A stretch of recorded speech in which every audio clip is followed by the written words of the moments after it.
Welcome, Agents of the Light and Agents of the Dark, to Geek Salad's Retro Movie Reviews from the Geek Salad Podcast. I'm Andy. And I'm Mike. And we have a special guest tonight as part of our amazing February of guest hosts here. The always amazing Tom Green from Movies After Work. How are you, Tom? I'm doing good. Thanks for having me back, guys. Oh, yeah. I know. I feel like you've done more on Geek Salad lately than I know work and everything, life gets, you get caught up with all that stuff. So oh yeah. Hey, but life finds a way. Oh God. I just watched the dress as do sequels, unfortunately. Yes, exactly. You know, when you go to the third movie and maybe if we bring back the original cast. I have. Yeah.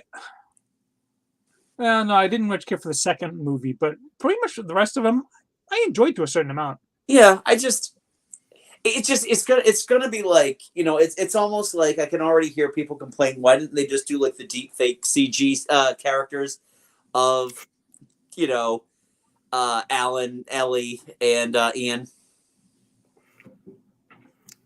Where are the kids to scream? Seriously, how are her hacking skills? Exactly. Have they improved? Hey, and what about Ian's daughter? Is she still a gymnast? Right. Because that was absolutely in no way foreshadowing the rest of the movie. Not one bit. Not one bit. But folks, we are not here to talk about any of the Jurassic anythings tonight. This month we've given all of our guest hosts the opportunity to pick a movie that we will review. And Tom, why don't you tell us what movie you picked, good sir? I picked 2004's Russian fantasy horror film Night Watch, adapted from the book series by Sergei Lukyanenko and directed by Timur. I'm going to read this off. Yeah, I had it kind of worked out how you pronounce it.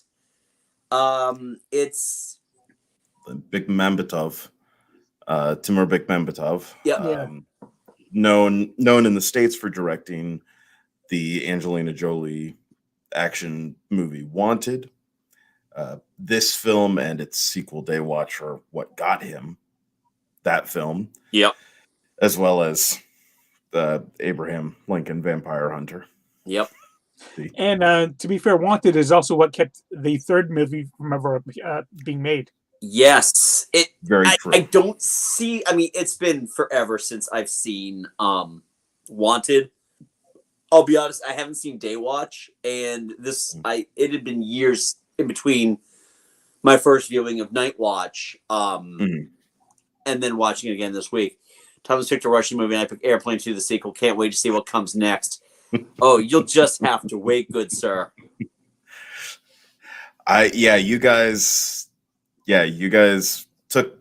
made the brave decision of letting me sit there. Something that has not worked out for my co-host Alex at all. Didn't work out very well for me either. I gave you guys like 3 or 4 movies to pick from, I think, and this was the one that you guys showed the most curiosity for. So by you guys, it was me. I totally picked. It was I know that I can blame you for it. Well, yeah. I mean, it was the easiest to find. I have, now you have access to my Stars account, so you got that going for you.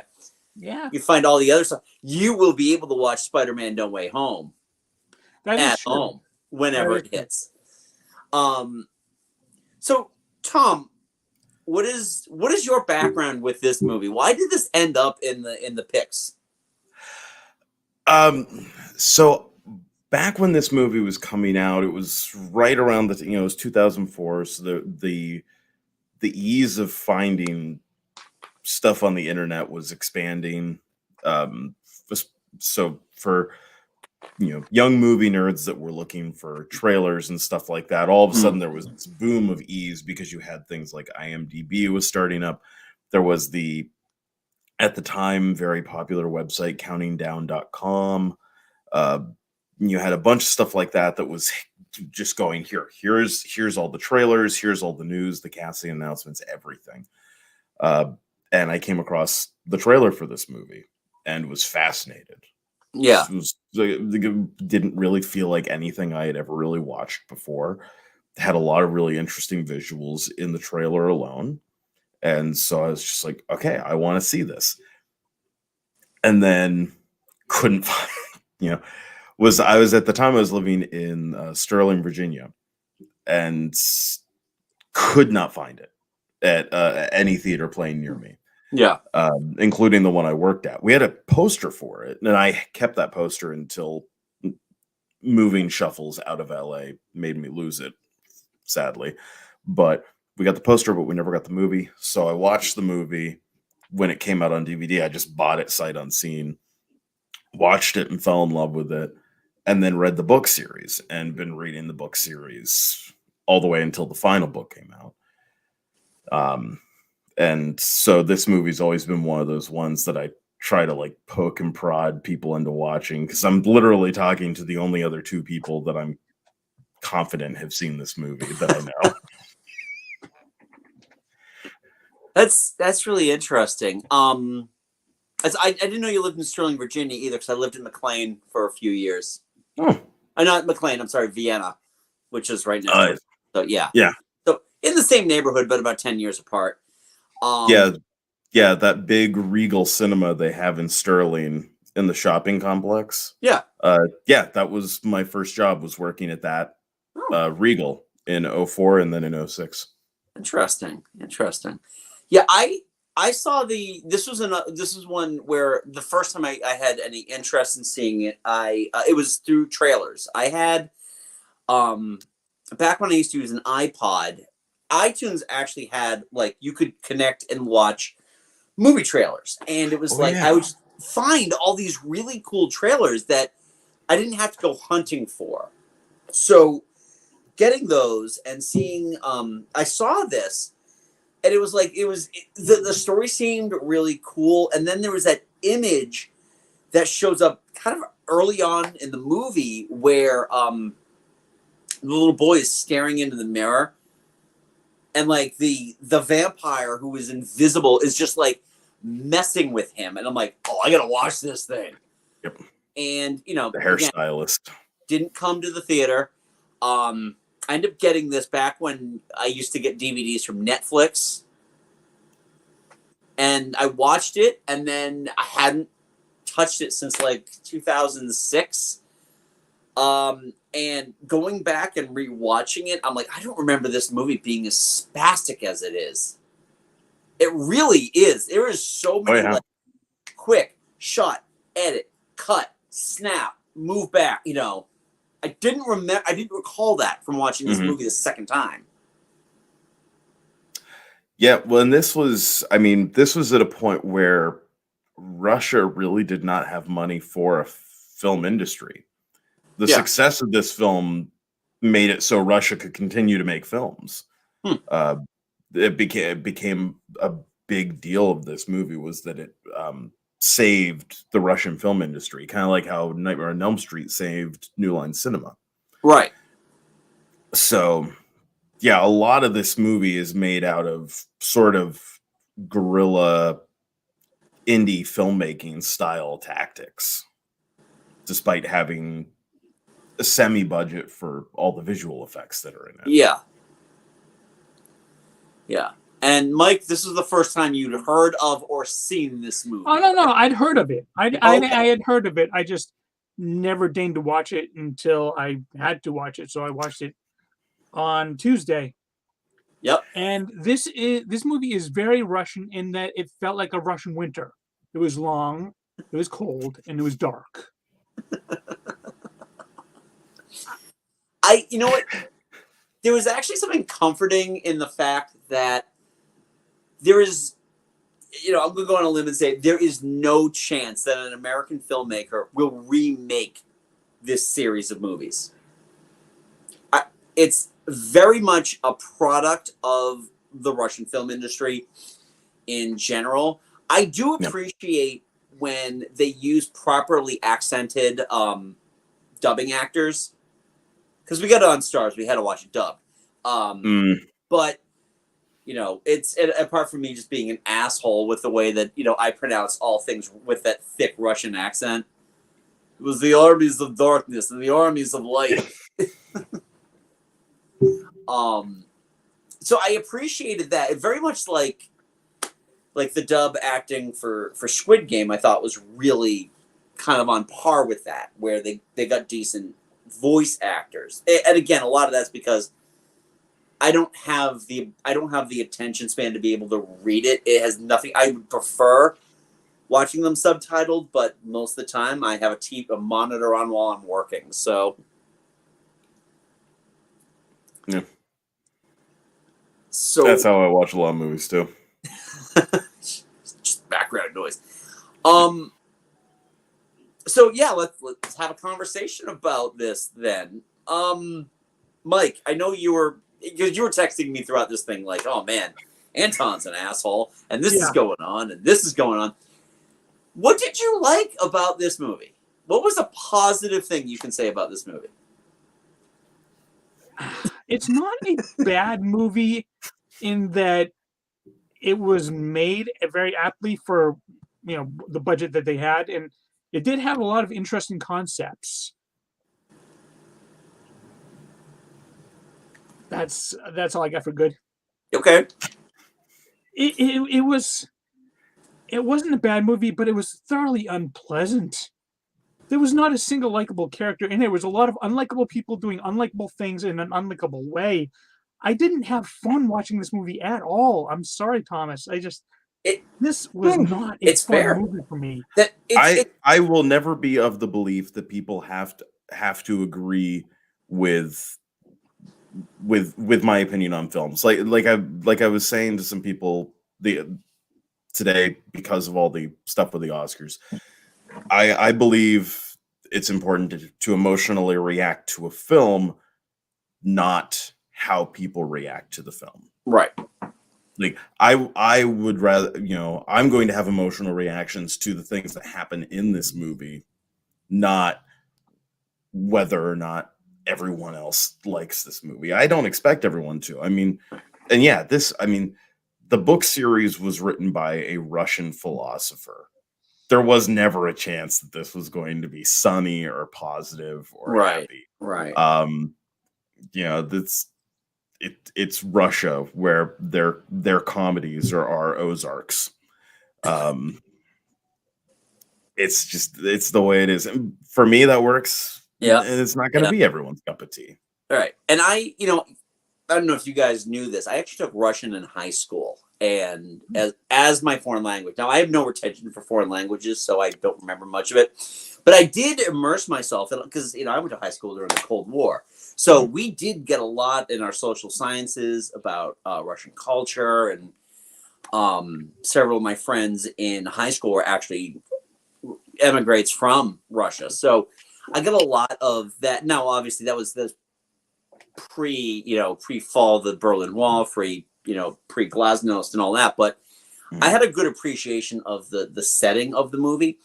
But, to Mike's point about there not being, it was an interesting choice that the Night Watch, the supposed good guys, the agents of the light, are not really good people. I thought that was really kind of like they have these rules, they'll break their rules and all that. And I'm assuming the same thing.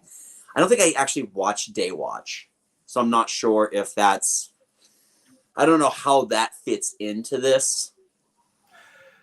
So with Daywatch, it's sort of a continuation. Anton now has Slavetsky. She is now a member of the Night Watch and is sort of his apprentice, so to speak. Okay. And they're looking for what's called the Chalk of Destiny. It's literally this piece of chalk that, when used on the right surface, can alter destiny.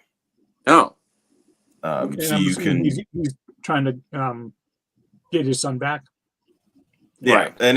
and that's his mindset, is let's change his destiny and things of that nature.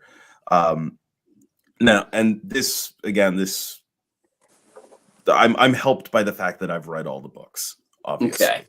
But the way the concept of light and dark, the People of the Light and the People of the Dark are interpreted is not whether or not they do good or bad things, but the intention behind them. Okay. So the People of the Dark, they might do something good, but it's for a selfish intention. Or the People of the Light, they might do something terrible, but it's for the intention of the betterment of all people, The greater good. or the greater good, or Yeah. something of that nature. Right. It's the concept of the good versus evil is more a battle between selfishness and selflessness. Yeah. In these books. So that's kind of how that can interpret a little bit more Okay. understandably. All right, let me ask you that, because you've read the books. Now you've whetted my curiosity here. In terms of just like your average Luddite like myself, how accessible are the books? Is it something you feel like maybe, as somebody who has read every single book in the Frank and Brian Herbert Dune series, Mhm. how am I? How is this poor soul going to enjoy one of the books? These books are incredibly accessible, in my Okay. personal opinion. And the reason for that is these books are actually, each book is 3 stories. Oh, okay. So it's not, and the stories end up tying into each other. But it's, the first, if one of the books is 300 pages, the first 100 pages are the first story, which would be, the movie Night Watch is the first story of the 3 stories in the first book. Day Watch is actually the 3rd story in the first book of the first book. Okay. So it's 3 different stories that follow Anton in his life as a member of the Night Watch, and each book plays out that way. Like, you could literally, if somebody decided to adapt these again, the most logical way would to be a Sherlock style series, 3 episodes, each one about an hour and a half. Yep. So you take each one of those individual stories each season and do each of the books for 6 seasons. But because of that, it's a little bit more digestible, and Anton either needs somebody to explain everything to him, or has to explain everything to someone in each story. So there's always a little wrap up, kind of like on a cop show. So just make sure, like, okay, is everyone on the same page? We are? Excellent. Let's move on. Moving on. So I would say the books are actually very accessible. They're a lot of fun to read. There's a whole lot more to this world, because there's the Night Watch and the Day Watch. There's also a council that are people that basically are, for lack of a better word, amoral. And it's their job to be the defining decision for a lot of the feuds between the Night and Day Watch if they can't come to an understanding. Right. So you get things like that council exists, and that adds a whole other level of things. The relationship with the neighbor boy that we see in the movie, that plays out bigger and bigger and bigger and bigger throughout the course of the books. The relationship with the son is interesting, and it admittedly kind of falls by the wayside a little bit in the books. Okay. But overall, the books are very accessible, have a lot of really cool mythos to them. The world building is incredibly consistent. Okay. And that's definitely, again, having read the books, I think that's where I have an edge. I have an obvious edge over Mike, Right. because I understand a lot of this stuff. Because for a first movie, this plays like a sequel. This movie definitely plays like a sequel, where it's like, how this works. Let's just get going. Like, it just kind of assumes and is just off to the races. Right. Yeah, no, that's very helpful. I might have to go scope these books out. I know my local library will probably have them. if not the local library, then the network within the library. So that's how this whole thing works now. Yeah. No, so my question is that like the singer. I felt like the singer was built up to be a bigger character than she ended up being because she shows up, she like teases the poor like recently turned vampire girl. And I apologize. I other than Anton, names are gone. No, that's fair. But the singer, like, she shows up. It's like, oh, you want some blood? Okay, well, no, you can't have it. Bye. And then she leaves, and we never see her again in the entire movie. Well, and I'm like, well, she's there at the end with the report about. She's the one who pulls the report out at the end. Oh, okay, all right. But that's me being confused because I watched it in like 3 pieces. So yeah, well, those, and I mean, she is to Zebulon, Zebulon. She's to him kind of what Olga is to Gesar. They are sort of their romantic / right hands. Okay. So kind of like the Darth Vader to the Emperors. Yes, if the relationship was more romantic. Yeah. Yeah. Well, why wouldn't that be romantic? Palpatine and Anakin probably, had a awkward moment at some point, right? I think Anakin was more robot man down there. There is no way that Palpatine did not need lotion and that somebody didn't have to rub it on him. There you go, folks. Good luck sleeping tonight. You're welcome. Yep. Yeah. Thanks a lot. Thanks a lot. Just look at the screen. Reads.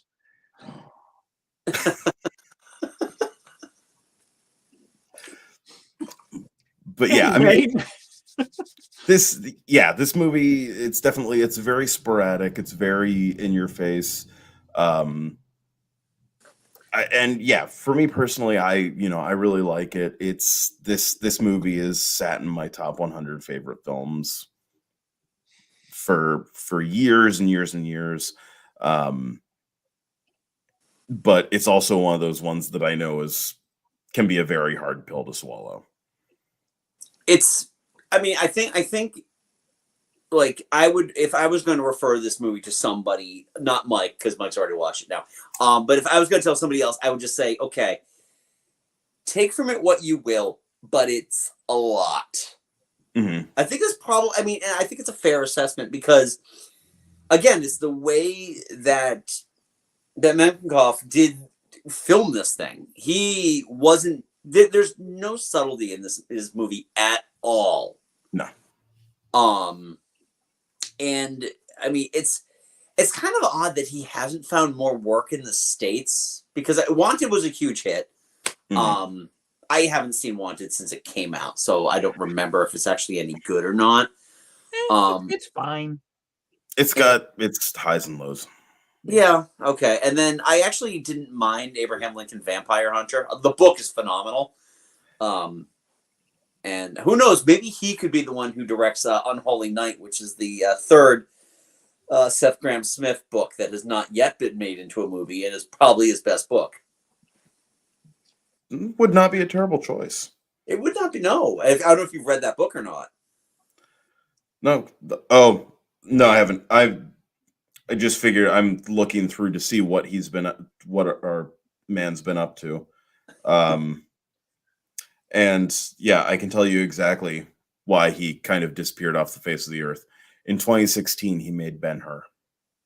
Oh, that's right. Oh, yes, that's right. Which honestly, I didn't mind. I thought it was fine. I didn't see it only because after oh god, what was that really shitty Ten Commandments one they did with Christian Bale and Exodus. And what? Exodus. Yeah. Exodus, made by Ridley Scott. Where Joel Edgerton looks like a giant like man baby. Yes, and the king, the initial king, his father is John Turturro. Of course. That's just good casting right there. Oh man, John Turturro. What was it with all these ill-advised like biblical epics being remade?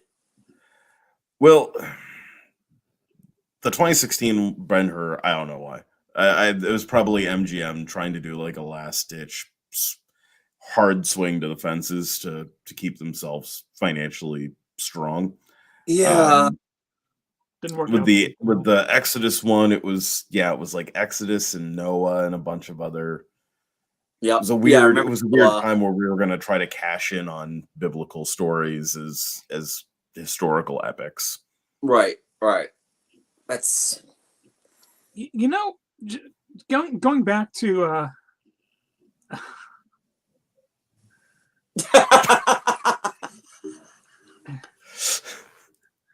I think I'm thinking he's referring to our Emperor and Darth Vader thing.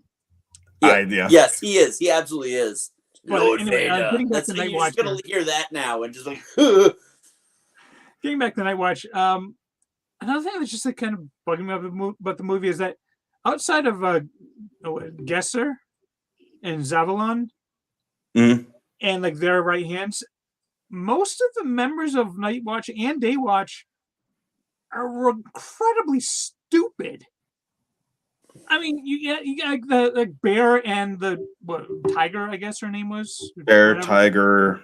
Yeah. They're supposed to be protecting this boy who they know that there's a vampire on the loose, and this vampire can summon him. He walks off, and they're like, should we go look after him? Let's suck face instead. And then, hey, wait, where'd the boy go? I don't know where. I mean, and then the vampires themselves, like the Day Watch, there's like, I just turned this woman I just met because I love her, and now we're just gonna try and kill a little boy. Yeah, why not? Yeah. None of them make choices that make any sense. And yeah, Anton honestly is one of the most unlikable heroes I have ever seen in the movie. I'm sorry, he really is. He makes a bunch of really shitty decisions, and then he's like, "What? It's just me. What?" Yeah, no, and I totally get that. I mean, as far as the Day Watch goes, the vampires are kind of viewed as drug addicts in this world. So having them making like sporadic, irrational choices that don't make a lot of sense, it makes sense to me. And it, yes, could we do a better job establishing some of the things that Anton is going through? I mean, like that first act of the movie, he's basically sick because he's been drinking nothing but alcohol and blood, so that way he can like kind of live in the vampire mindset to help track them. And he's not supposed to be a field agent. In the books, it's made very clear throughout constantly that he's somebody they don't want in the field, but because there's something about him that Zabulon is drawn towards, he keeps setting him up to be forced out into the field. Right. Was that up with the video game thing? Because was that from the book? Because that was the video game thing's entirely from the movie. That was 100% from the movie, including the whole like spine sword thing. 100% the movie. That's 100% I'm going to tell the future filmmaker. using this video game. It's this weird way that they're choosing to do the whole concept of fate and predetermined destiny and stuff like that. It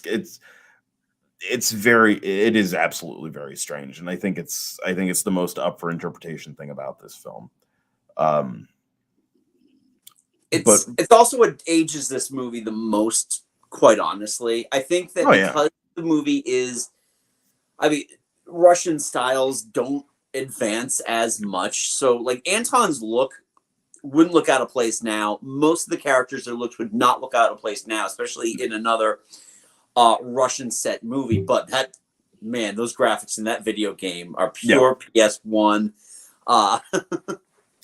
I'd say that to me, those graphics, I looked at them and I went, on a good day, this is a Vista Fighter game on PS2. On a good day. I was going to go Dreamcast, but sure. Oh, actually, That's actually, yeah, that's probably more apt. And honestly, yeah, you're right, Mike. It actually looks more like a Dreamcast fighting game. No. Not even a good one though. Like not Yeah. Power Stone. We're talking like Die Hard trilogy. Well, that's why I said Vista Fighter. Yeah.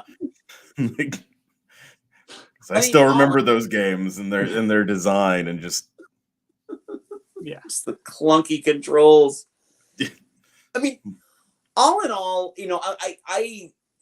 I'm kind of like, it's kind of ironic because I'm the one in the middle in the thing here. I'm kind of in the middle of both of you guys here because there were things I really, really liked about it. But Tom, I agree with you that they went just full out, okay, try to catch up at the very beginning. Like, all right, just try to catch up to what we're talking about here. But you didn't say that. Never mind. We're going through it now. What was the point of the necklace when he got rid of it in 5 seconds? Like, here, this will protect you. Oh, I want you to take it off. Okay, here you go. Oh, that choker thing? Yeah. Yeah, they have stuff like that all throughout the books. Charms are very prevalent all throughout. Yeah. And yeah, it becomes a source. They're an incredibly difficult thing to. They're basically either incredibly effective or really hard to tamper with, but never both. Right. All throughout the books. So, having the whole explosion moment happen to basically get it knocked off of him is just, it's the again, the whole, like, it was incredibly effective, but easily tampered with. Yeah, but I will say, like, and I'm curious, Mike, what you think about this. For all the faults that this movie arguably has, it doesn't have, what have you. I really love the twist with Svetlana of, we've got to find out who cursed her. We've got to find out who cursed her, and then she cursed herself, and she has to forgive herself. And it like basically just the plot twist of she is actually a powerful other that has done this to herself, and that's why we can't figure it out, because and it's why the light wouldn't be able to figure it out if we're talking about a group that dabbles in selflessness versus selfishness, right? Because we wouldn't inherently think of a to myself concept. Yeah, her character and her storyline is probably one of the only moments where, like, okay, there's something there that I don't hate as much as the rest of the movie. On one hand, I think that Anton got her to admit all that really quickly. But on the other hand, I'm like, yeah, she was probably feeling really, really guilty, so she was probably waiting for a moment to admit it. Yeah. So that part I didn't mind too much. I don't think I'd admit it to Anton because this is a creepy guy that's been stalking her for the entire movie. It's like, okay, I want you to get out. No, I'm not going to get out until I'm done it. Okay, I'm calling the cops now. I'm sorry. This fucking item needs to get going.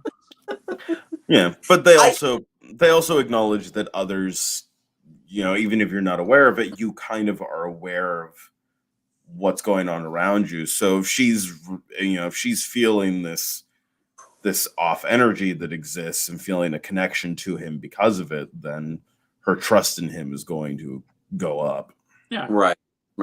It was funny too when she finally admits that, it was her all along. It's like, well, that was easy.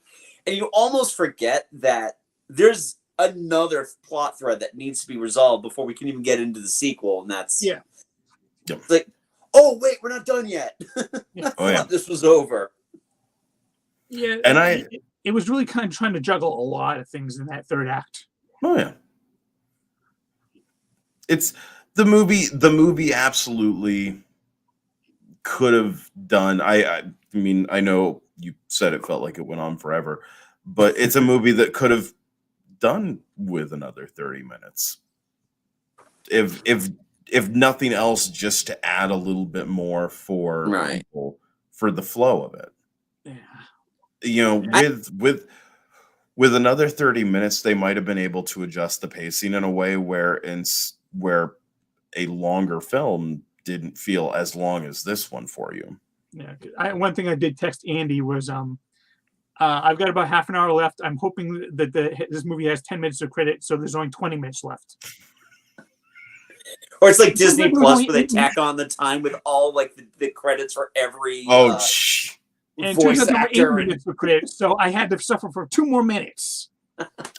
yeah, no, I always love with the Disney Plus shows when I go, okay, I've still got like 15 more minutes. 3 minutes later, it's over. What? Yeah. Well, you got to know who did the Swedish dubbing for it. Yes. Makes sense.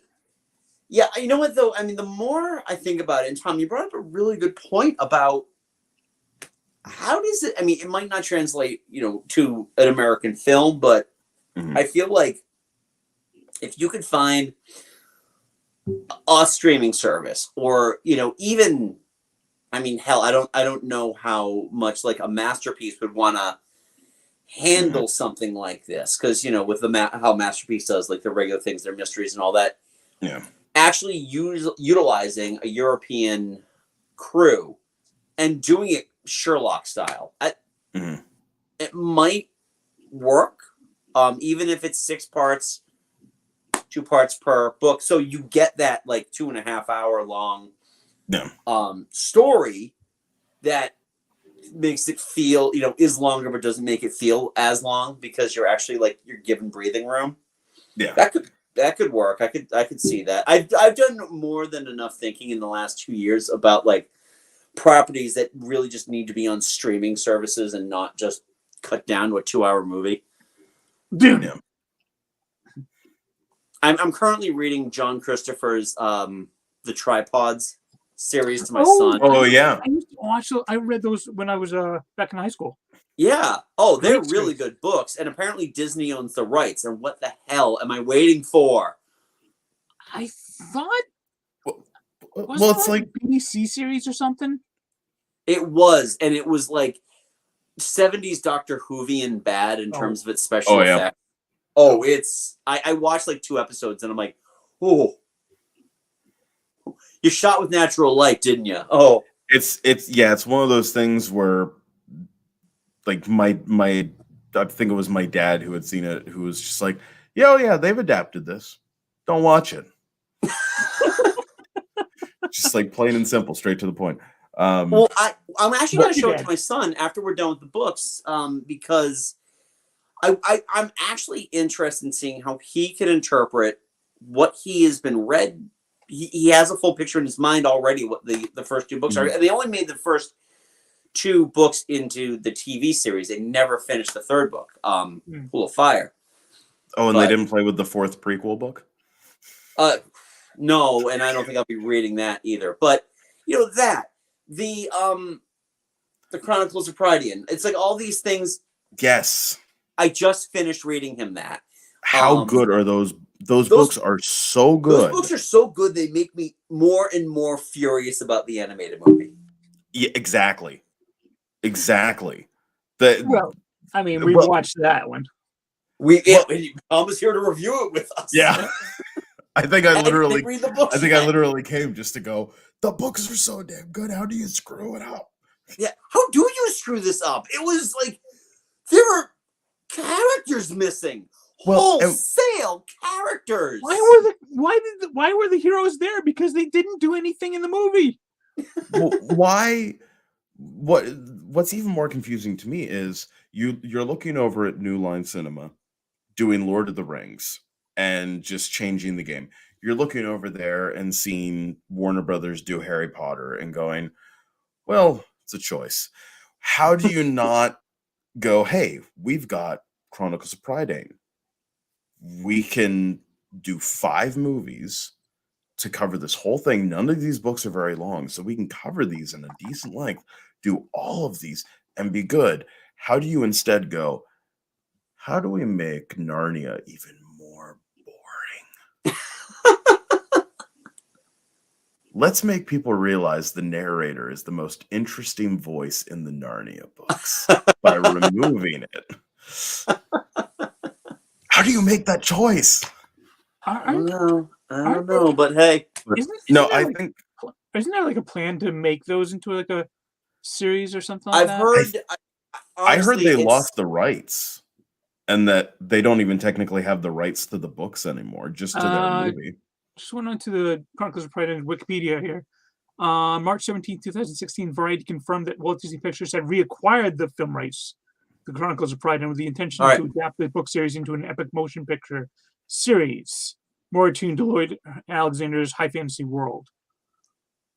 I mean, you could even go into a 5-season series on Disney Plus for it. Yeah, you could. Yeah, Obviously, they're very good at that. So yeah, but I mean, yeah, and I mean, I could very well see that they keep going. Okay, we're gonna do this. We're gonna do this. All right, how'd Wrinkle of Time do? Ooh, yeah, replan. Time to replan. give it to Bryce Dallas Howard. why not?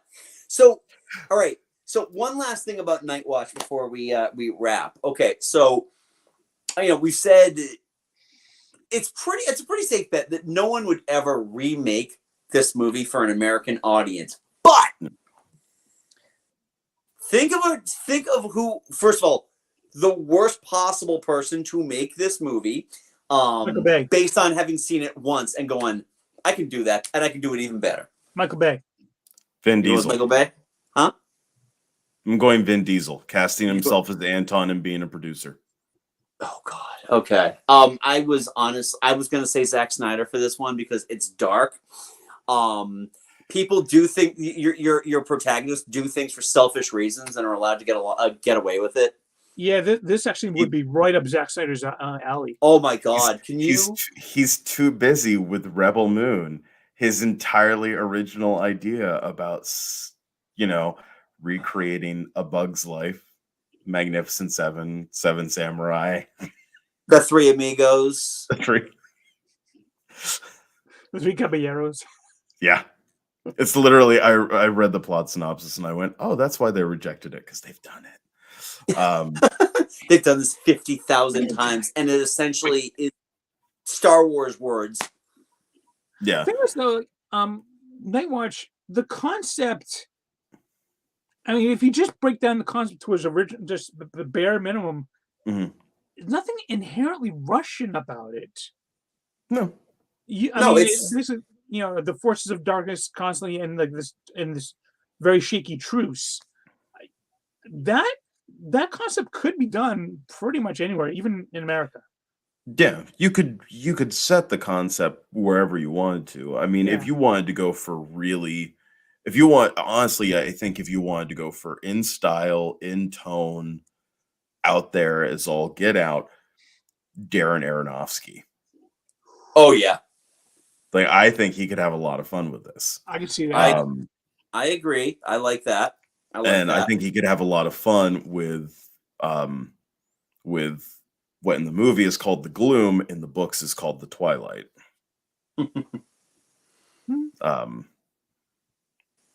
That could work. Oh yeah. Yeah. Well, and one last fun fact that plays into how you could do everything. And I think it's the 5th book, Anton and his son Egon run into each other on a flight somewhere. And the son goes, I had this really weird dream last night, and tells him this movie. Tells him about this movie, all the differences and stuff like that. Yeah. And Anton just goes, oh yeah, when you're an other, especially at your level, you don't have dreams. You slip into alternate universes when you sleep. So in Night Watch world, we've established and explained the concept of alternate universes. So we don't even need to have the intense consistency or an adaptation, because we've explained it away as the existence of these alternate universes. Yeah. So you really can have fun with that. Well, you've definitely whetted my appetite in terms of wanting to read these books now. So yeah, but I would say if I had to pick, I would say make it a series, and I would go with Amazon Prime. I think I, Amazon Prime is the place to go for it. I gotta say, after seeing those shots, the Vanity Fair images from the Lord of the Rings series, I'm a lot more excited for that series. So Yep. Also that, yeah. So I'm with you. I think that Amazon Prime would be the best place for that. And how could we be wrong, right? It's very easily. Yeah. Consistently. any of us had any say. I mean, it's it's the home of Miss Maisel. So It can't be making any worse decisions than some of these streaming services are making. So you know what? I just found out that because I use my mother's Amazon Prime, and we did it primarily because of BritBox, because my mother subscribes to BritBox. We also get Paramount Plus, and I'm like, why did my mother sign up for Paramount? Oh, that's right, my stepfather, because my stepfather watches all of the Star Trek. No, oh God, no! I wish no. It's like all those really crappy cop procedural shows that are all shot in the same location. It's like you can see the other film crew waiting their turn to kill, to come in and shoot the same scene on CBS. So I don't know. I gotta actually look at that now, because it was like the one streaming service that I'm like, you can't do it for free like you can with Peacock. And it's like, I don't know. Yeah. No. But That's I guess the now one I don't have service- any excuse. I can That's finally one watch those service I South Park refuse to episodes. pay for. Yeah. It's just, I don't like Star Trek enough. Yeah, there's nothing that I like enough to justify using Paramount Plus. No. Exactly. I don't need any of the kid shows, and I can just own the Mission Impossible movies, and so everything that Paramount has to offer, I've got a solution for. Yeah. Yep. The only thing I would have any interest for is Picard. I watched the first half of the first season, and it's intriguing. That's what I've heard. So It's more than awesome. I've heard. Awesome. All right. Well, thank you, Tom, so much thanks for challenging us on something. I felt like, we've been, after a year of Pixar, we needed some challenges. And, this was a challenge. Yeah. This was a challenge, but sir. then again, all of Kurt's sequels have been challenges too, in varying degrees of what we covered that last.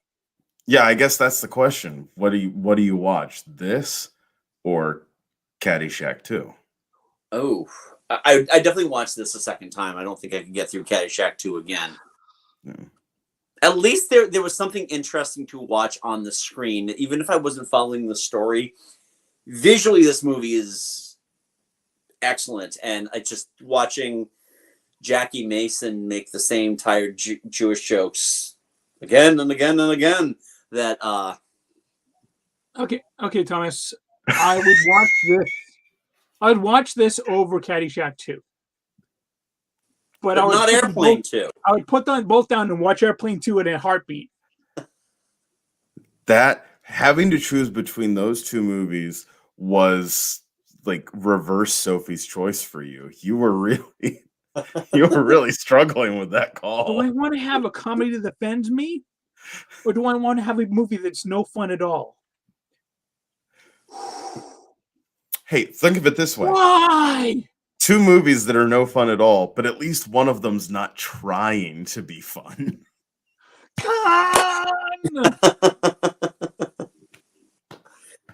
Oh boy. So Thomas, Back thanks again, man. So are we positioning the podcast, or are we is that on kind of an indefinite hiatus? What's going on? Dish. We're trying to get some stuff figured out. The holiday, working at a movie theater again, forgot just how taxing holiday season can be, and just kind of getting things resituated. I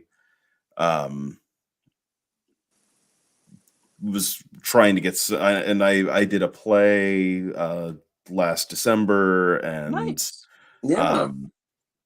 and then have been working towards getting on the board of directors at a different community theater. Oh, wonderful, wonderful. So I've Good luck. been, I'm juggling a bunch of different little things, and now trying to figure out how to re-juggle everything. And then, of Yeah. course, Lasted strokes mustache. it's the only reason to have a mustache is just so you can. Yeah, this is why we all have I have a facial hair. mustache, How else? How else am I going to ponder? Well, I joke that I was considering getting all of this under control finally. Yeah. But then I just went, it's a Russian movie. I've got my best Rasputin going right There now. you So go. The only way you can make that any more better is you pull a scrunchie on it. well, I still remember when we did Pirates, and I felt bad that I had trimmed it so that way I couldn't do the two Oh little yeah, the little braids. pony braid things on the bottom. Yeah, I don't have the patience to grow a beard that thick. It's Yeah, I grow any further than this, and it just gets itchy as all get out. I can't do it. Yeah. This just happens, and I just wake up and I go, oh crap! Look at all this. I pull it off, get the spirit gum out. But yeah, hopefully the goal here is very soon for Alex and I to touch base and get things resituated. I know he and I have a lot of Spider-Man No Way Home debating to do, because we both have very differing opinions about that movie. Well, we got to talk about. I know you and I are still kind of due to talk about Spider-Man villains on who we'd want to see in the next series of movies. And you know what? The Batman is coming out pretty soon. So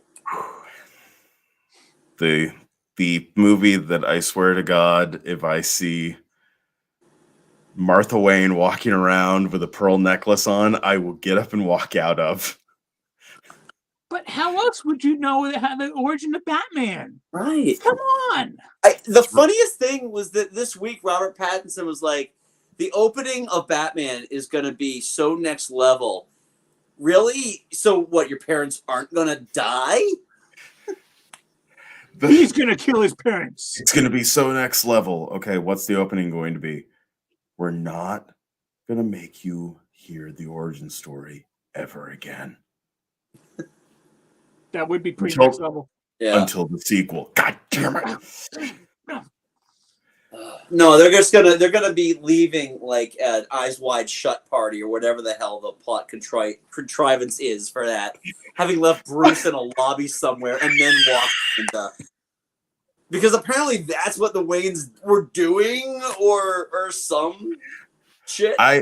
Well, see, I'm waiting for, because they had the one trailer where he's like angry at Alfred for keeping something secret from him. So I'm just like, either Alfred killed his parents or Alfred's his real dad. No, he revealed that Thomas Wayne was beaten to death with a ball gag. Oh God! All right, we got to wrap this. We're going down a rabbit hole. Funny. So Tom, thanks again, man. Yes. Where do we find you on Twitter? You can find me at Movies Work is where I am on Twitter. You can see me ranting and rambling on there. Still very, very active on Twitter and enjoyably doing my best. And Mike and I host a little podcast called Geek Salad. We cover pretty much everything. Our episodes are wherever you get your podcasts. iTunes, Stitcher, Spotify, you name it. We are not getting paid $100 million by Spotify, so we're just kind of there because. So you check us out there. Also, don't forget, subscribe to our videos here. Hit that like button, do all that fun stuff. Have you seen Night Watch? What are your thoughts on it? Leave a polite comment below. Share this video. Do all the fun stuff. Keep those tapes circulating. And you can follow us on Twitter at Geek Salad Radio and on Facebook at Geek Salad Podcast. And until next time. Tom, thank you very much. Yes. And I'm Andy. I'm Mike. Go forth and be nerdful. До свидания. We'll talk to you later. Oh, I see what you did there.